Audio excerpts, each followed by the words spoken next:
जी नमस्कार दोस्तों, मैं हूं आशीष धनगर और आप देख रहे हैं आपका अपना channel the Ahilya Dastak. Bahujan Samaj party ने लोकसभा इटावा से सारिका सिंह बघेल को अपनी ओर से प्रत्याशी बना दिया है। सारिका सिंह बघेल सुरक्षित सीट लोकसभा पर चुनाव लड़ेंगी और साल 2024 के चुनाव में क्या भूमिका रहेगी, कितनी दमदारी से चुनाव लड़ पाएंगी, ये तो खैर भविष्य ही बताएगा और उनकी मेहनत तय करेगी और बहुजन समाज पार्टी का वोट बैंक तय करेगा। साथियों, आज का जो टॉपिक है वो बहुत इंपॉर्टेंट टॉपिक है। आप लोग इस वीडियो को बिल्कुल भी स्किप ना करें। लंबे समय से सारिका सिंह बघेल पे बहुजन समाज पार्टी कहीं ना कहीं अंदरूनी तौर पर चर्चा कर रही थी और लंबे समय से सोशल मीडिया पर एक चर्चा चल रही थी कि इटावा लोकसभा सीट से कहीं ना कहीं सारिका सिंह बघेल को प्रत्याशी बनाया जा सकता है और ठीक वैसा ही हुआ। जो अंदरूनी तौर पर सूत्रों के हवाले से खबर मिली थी वो बिल्कुल ठीक बैठी। सारिका सिंह बघेल को इटावा की लोकसभा सीट से प्रत्याशी बना दिया गया। सारिका सिंह बघेल साल 2009 में हाथरस से सांसद बनकर के उन्होंने सबसे कम उम्र की सांसद बनने का रिकॉर्ड भी बनाया।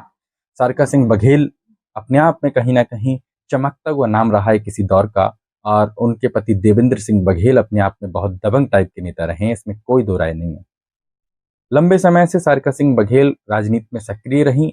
आरएलडी के टिकट पर साल 2009 में हाथरस से चुनाव लड़ी, चुनाव जीती, बहुत अच्छा चुनाव जीती और उसके बाद से कहीं ना कहीं उन्होंने साल 2019 से भारतीय जनता पार्टी में काम करना शुरू कर दिया था। लेकिन उसके बाद में जो है कहीं ना कहीं वो जो चाहती थी वो चीज़ें सफल नहीं हो पाई और उन्होंने अपना राजनीतिक पाला भी पलटा। बहुजन समाज पार्टी से लोकसभा टिकट को लेकर के बात हुई। बहुजन समाज पार्टी ने रिजर्व सीट एससी की सीट पर जो है इटावा लोकसभा से सारिका सिंह बघेल को टिकट देकर के चुनावी मैदान में उतार दिया। बहुजन समाज पार्टी की ओर से मोहर लग चुकी है कि सारिका सिंह बघेल को जो है इटावा से चुनावी मैदान में उतारा जाएगा।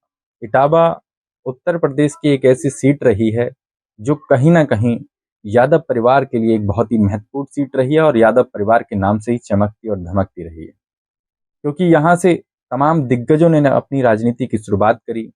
चाहे वो मुलायम सिंह जी हों, चाहे शिवपाल सिंह जी हों, चाहे कांसी राम जी हों, कहीं ना कहीं इन लोगों का खासा प्रभाव रहा है यहाँ पे।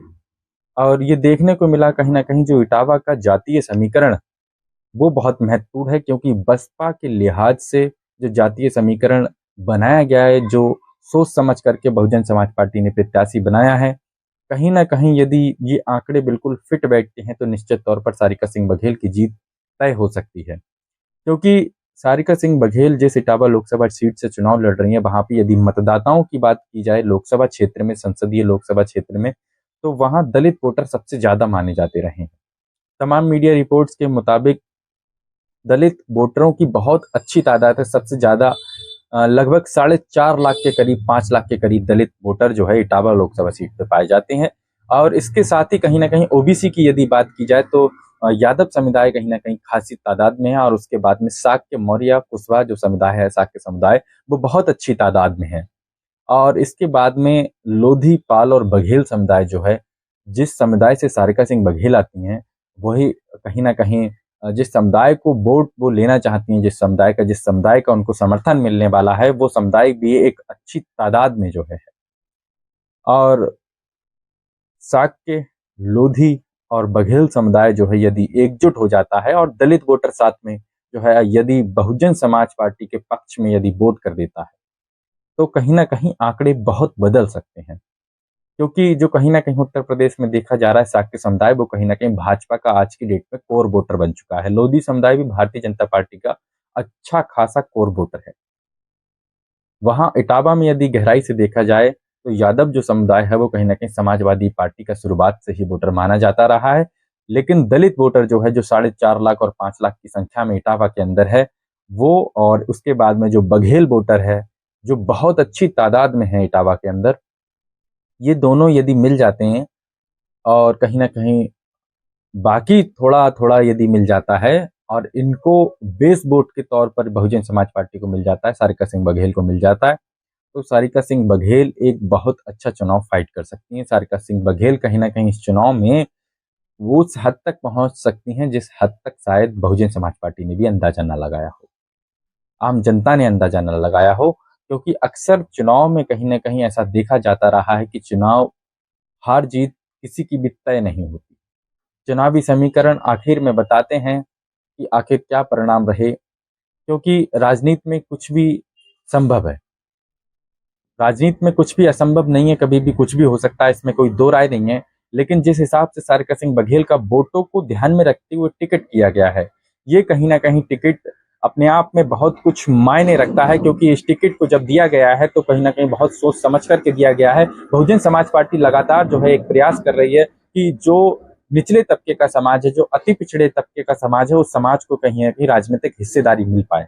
क्योंकि अब तक ये आरोप बहुजन समाज पार्टी पर शुरुआत से लग रहे थे कि बहुजन समाज पार्टी केवल जाति विशेष के लिए काम कर रही है। तो साथियों, मैं एक ही बात कहना चाहूंगा, क्योंकि बहुजन समाज पार्टी को आगे बढ़ाने के लिए भी जाति विशेष ने ही बहुत संघर्ष किया है, जाति विशेष ने ही जेलें काटी हैं, जाति विशेष ने ही कहीं ना कहीं जो त्याग किया है उसी का उसको परिणाम भी मिला है। चाहे कोई भी समाज हो, यदि वो अपने नेतृत्वकर्ता के लिए संघर्ष करता है तो निश्चित तौर पर उसको फल भी मिलता है। तो साथियों, सारिका सिंह बघेल का जिस हिसाब से वोटों का समीकरण बन रहा है, ये वोटों का समीकरण कुछ ऐसा समीकरण बनना है जिससे कहीं ना कहीं समाजवादी पार्टी को गहरा घाटा हो सकता है, इसमें कोई दो राय नहीं है। जो आंकड़े बताते हैं वो कहीं ना कहीं समाजवादी पार्टी पर ज्यादा प्रभाव डाल सकते हैं। अब ये आने वाला समय बताएगा कि आखिर सारिका सिंह बघेल कितने कहीं ना कहीं कितने प्रतिशत वोटों को हासिल कर पाएंगी और क्या उनके राजनीतिक परिणाम रहेंगे। साथियों, हम फिर मिलेंगे एक नए वीडियो एक नए टॉपिक के साथ में। तब तक के लिए जय हिंद, जय भारत।